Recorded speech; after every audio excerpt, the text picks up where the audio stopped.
This is exactly what happens when you don't keep track of the comic books that you're buying.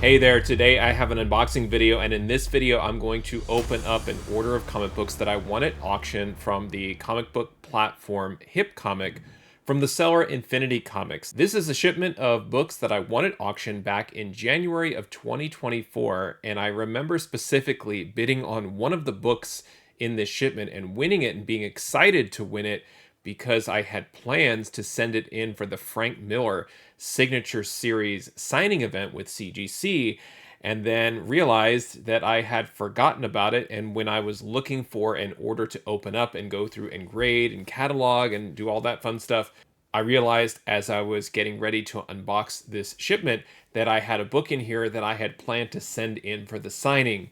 And it's another reminder of just how far behind I am in catching up with my orders, and why me taking a break from acquiring new books is so important right now, is to go through and make sure not only to keep track of what I have, but also appreciate what I have.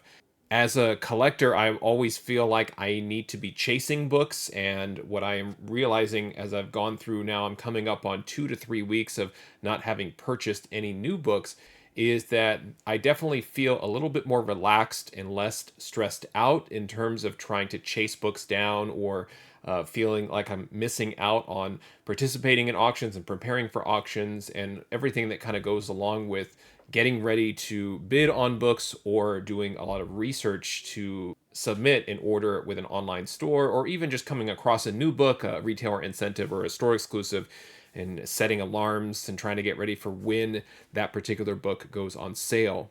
So let's get to the unboxing. I can show you which book I'm talking about that I had big plans for, and then also some of the other books that I won at auction that all arrived with this shipment from Infinity Comics. And then if you stay to the end of this video, I'll show you the order summary so you can see what my final bids were for these books, and then compare those bids to the current fair market value of these comic books if I were to leave them raw, and then the potential value add if I were to get them graded. So let's take a look at this set of auction wins from January 2024 from Infinity Comics. Okay, here is the shipment from Infinity Comics, sent USPS priority mail. They are so awesome and excellent at shipping. As soon as you pay for your auction wins, pretty much within 24 hours, you get the shipping notification along with the tracking number, and books usually arrive 2 to 3 days later. So really awesome service, extremely consistent. And this is a smaller set of auction wins, so that these will arrive in kind of a Gemini mailer. If you win more books, it's a larger box, typical. You do have to pay for shipping, which I try to avoid, but I still feel like the deals that I'm getting through Infinity Comics, it's worth it. Also, California, I pay tax, so it is something that I factor into my final bids, which you'll kind of see at the very end of this video in terms of how all of that works out. Let me go ahead and get this opened up.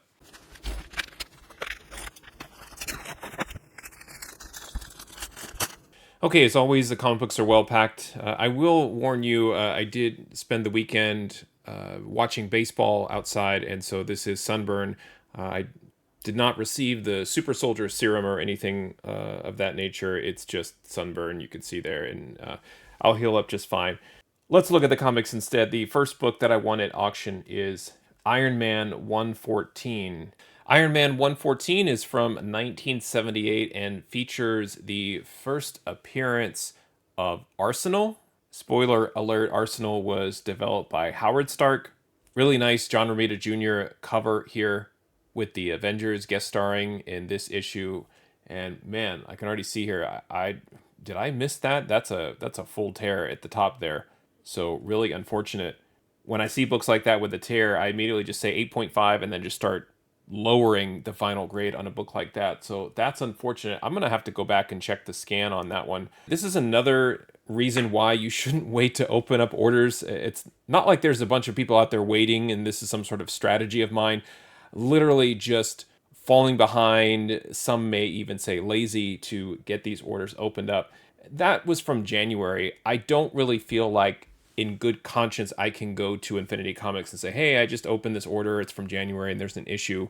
You'll want to open up your orders in a timely manner for many reasons, but one of which is if you have any problems with that order, it's much easier to deal with the seller and come to a peaceful and amicable resolution on the order if something like that happens. Now, I could have just basically missed that on the scan, and that's my fault. But if you're dealing with damaged orders, orders that were damaged in transit, or just the book is not meeting your expectations in terms of what was sent to you or the condition, most sellers will give you about 30 days. Then beyond that, you're just kind of out of luck at that point. So that one's on me. Captain Marvel 51 is another book that I won at auction. This is from 1977. This is the post Jim Starlin Captain Marvel. This is Al Milgrom on cover art. Towards the tail end of this original Captain Marvel series, we got Captain Marvel facing off against Mercurio, the 4D man. And book looks to be in sort of mid-grade shape, a lot of color breaking ticks and so on. And a lot of times what I'll do at auctions on issues like these where I still feel like the current bid is not high enough for the grade and the book, I'll kind of maybe throw a medium-ish bid up there and just kind of see what happens. And sometimes I end up winning books like that. Captain America 199 from 1976 is the next book. This features Jack Kirby on cover art when he returned to write and draw Captain America. See if I can turn it this way. So there's Cap, and he looks just like he's supposed to when Kirby draws him, along with the Falcon here. And turn there, get Falcon again, looking like the Falcon should when Kirby draws him. And just taking a look at the condition of this one, not as bad as the Captain Marvel book, but just a lot of stress near the staple. Unfortunately, breaking color with some color breaking ticks here and there. Next is Werewolf by Night, number 30. This is from 1975. Love this cover art by Gil Kane. Got the skull imagery with the full moon as the red slash across midnight. Just an awesome Gil Kane cover here on Werewolf by Night, number 30. This one too is suffering from some color breaks. Just, I would say, just right down the middle of the road in terms of mid-grade in that 6.0 to 7.0 range. But it's okay by me picking up these books, I think, at a really reasonable final bid price. Next is another Werewolf by Night. This is Werewolf by Night number 14. This is the great 20-cent cover that I'm a huge fan of. Cover art by Michael Plug. Love this one from 1973. Again, similar condition here. All of these, I am anxious to get to the actual order summary to look at the conditions and the final bids for these and compare them, because I try to focus on books that are in a little bit better shape than this, just so that it gives me a chance to consider a clean and press. On this one, you know, something like this with the number of color breaks, it's just something like a press is not going to really improve it all that much. There is a non-color breaking crease that goes all the way up and down the book, so that would be improved, but is it really going to improve it, you know, from a 6 to a 6.5 on a book like this? May not make that much of a difference. So I'm interested to see what I ended up paying for these. Next one is Marvel 2-in-1 number 61. There's not that many Marvel 2-in-1 issues that are really collectible as far as keys go. This one is interesting because this is related to him. This is the coming of her, officially the first appearance of her, formerly Paragon. And Paragon later on becomes Aisha, and Aisha is the character that is featured in the Guardians of the Galaxy movies related to Warlock. But this specific issue, there is some, I would say, kind of a minor key designation on that one. Next is Fantastic Four number 210. This is from 1979 with cover art by Keith Pollard, and I think it's probably pretty obvious why I went after this one. Galactus on the cover. Any Fantastic Four book featuring Galactus to me is worth picking up. This one looks to be in a little bit better shape, has a little bit of a stacking crease and some soft corners here and there, so probably somewhere around that VF range for this copy of Fantastic Four 210. And this was the book that I mentioned at the beginning. This is the Dark Knight Returns issue 3. And around this time, I noticed that the Dark Knight Returns issues were showing up on Infinity Comics, and I was trying to bid on these. I know this was listed in high grade, and I'm just kind of eyeballing the condition here. And this looks really nice. I'd have to grade it a little bit more closely to see if it would have been a 9.8 candidate. But still, even like a 9.4, 9.6 with a Frank Miller signature would have looked really nice on this copy. And now I'm kicking myself because the deadline has passed to submit books for Miller's signature. But that was pretty much the whole reason that I bid on that book. But I will appreciate having that in my collection regardless. This is Ghost Rider 57. I am kind of quietly putting a nice run of the second Ghost Rider ongoing series. It's the first ongoing with Johnny Blaze as Ghost Rider. The first series was a different Ghost Rider altogether, the Western version. So the more traditional, typical Johnny Blaze Ghost Rider motorcycle. This series, I kind of consider it to be his first series, but I get it technically. The title itself had already existed. But I'm putting together a nice run of high-grade copies. This one maybe not as high as I would like. Definitely some color rub here that I didn't see on the scan. Some minor color breaking ticks. Structurally pretty good though. But these books, this is from 1981. Some of these in the later part of the run are pretty cheap and easy to find. So I was getting these at auction pretty regularly for not very much. And the last one is another Ghost Rider book, Ghost Rider 22. In this one, we have the first appearance of the Enforcer. A really nice Johnny Blaze Ghost Rider cover here. And looking at the condition, again, okay, but I also see some staining and some spotting. Could be foxing here along the side. So from a condition standpoint, a little confused about why I decided to target these books. I'm really trying to, or I have tried, I guess, since to focus on books that like I mentioned, very few color breaks, maybe some other types of defects that could be improved with a clean and press. So I want to take a look at what my final bids were, along with the grades for these books, so that I can kind of see what the fair market value of them in this condition is, and then what is that potential if I were to get the books graded. And I think the bigger question is it worth getting any of these books graded at all? Let's take a look. Okay, here is the order summary for the books that I won at auction. Actually won them at the end of December 2023 and then paid for them and had them shipped the first week of January 2024. I was invoiced $79.73 for these 10 books at auction. And you can see the grades here are the assigned grades that I gave the books. I went through and graded each one, and I gave these grades to the books quite low, and I'll come back to that. You can see the cover price fair market value here, and let's move into the total cost and potential value add here. You can see the total cost here, $79.73, matching my invoice amount. And what I do is I make sure that I add the tax to the total cost, and then I distribute the shipping charge across each book in the order so that I can track my true door-to-door total investment in the book to see just how much value I've added to my collection. Now, in this column, you can see that it's saying that I've added about $32 of value if I were to keep these books raw, but really it's being driven by this Fantastic Four 210 newsstand, which I don't know if I fully believe that this is a $33 raw book. So that is skewing the numbers a little bit, showing a total raw value add that's a lot higher than I think it should be. Certainly from a CGC perspective, I asked the question, should any of these books be graded as is? And the answer is no. If I were to send all of these books off for grading that had a CGC value of above zero, you would see I'd stand to lose about $70. I feel like I want to give my final opinion on this order. It's probably pretty obvious, but let me just get through the rest of the numbers here. One of the other things is most of the books, if not all of them, would benefit from some sort of clean and press, so I indicated as such.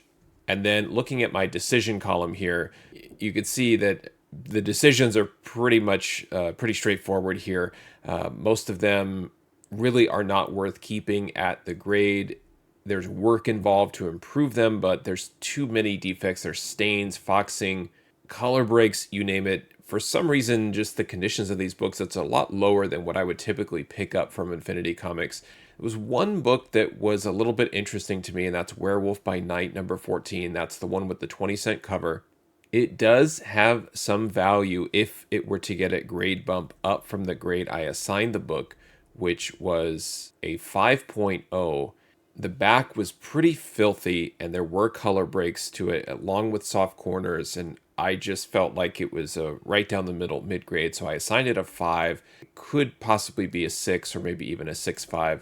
My total cost for that book was $9.38. So the way that my decision logic works is not so much working backwards from the value and seeing if a clean and press submission to CGC would be worth the time and effort. I also take into consideration what I paid for the book. So because I got the book at a pretty good price, under $10, then the logic is saying it's might be worth your while to go ahead and further invest in this book, send it off for grading, send it off for cleaning and pressing. Now, it is a pre-1975 book, so there's additional costs there, so it's probably a borderline book that I would want to invest additional resources in, but I thought that that was interesting.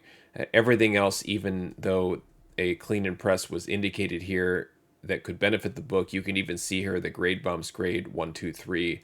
There's just not a lot going on at these mid grades. And just one last look at the grades here. You could see just a lot of 5, 5, 5s, 6, 6, 5. The Batman, The Dark Knight Returns, that was listed in near mint minus, and I had to give it a 7.5.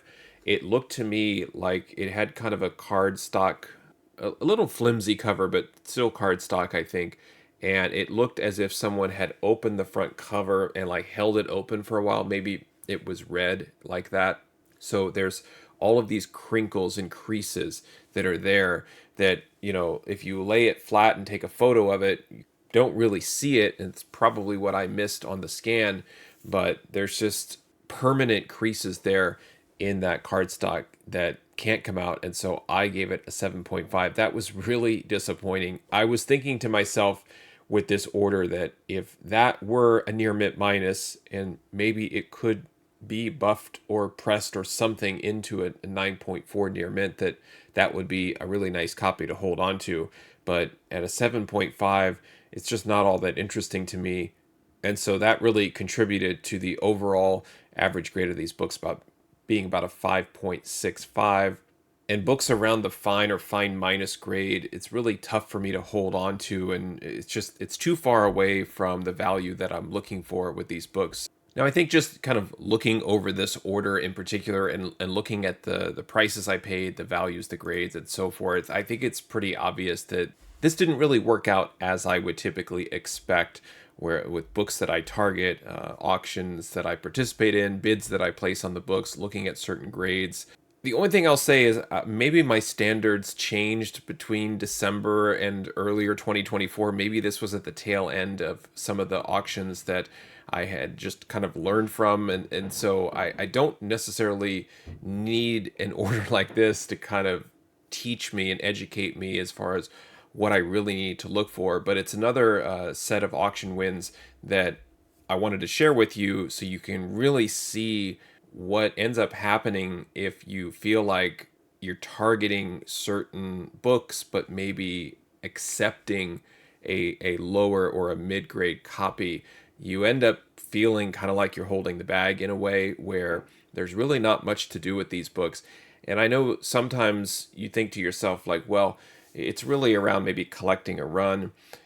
Maybe it's just about enhancing your collection. Maybe you're using your comics to kind of display, and the specific high grade doesn't matter as much. But the problem for me is that some of the books are disgusting. They're filthy on the back. They have some sort of foxing, like I've said, or staining, rust. And none of these are grails or keys. They're not books that are difficult to find. And so when I'm looking at spending anywhere from $5 to $10 per book, I would much rather spend twice as much to get a book in the 7s and the 8s and hopefully the 9s. And then I would be more willing to then spend extra time and money on those books to see if I can even push them beyond a 9 where they become more collectible and desirable. I hate to kind of just be this blunt and direct, but I really hated this shipment.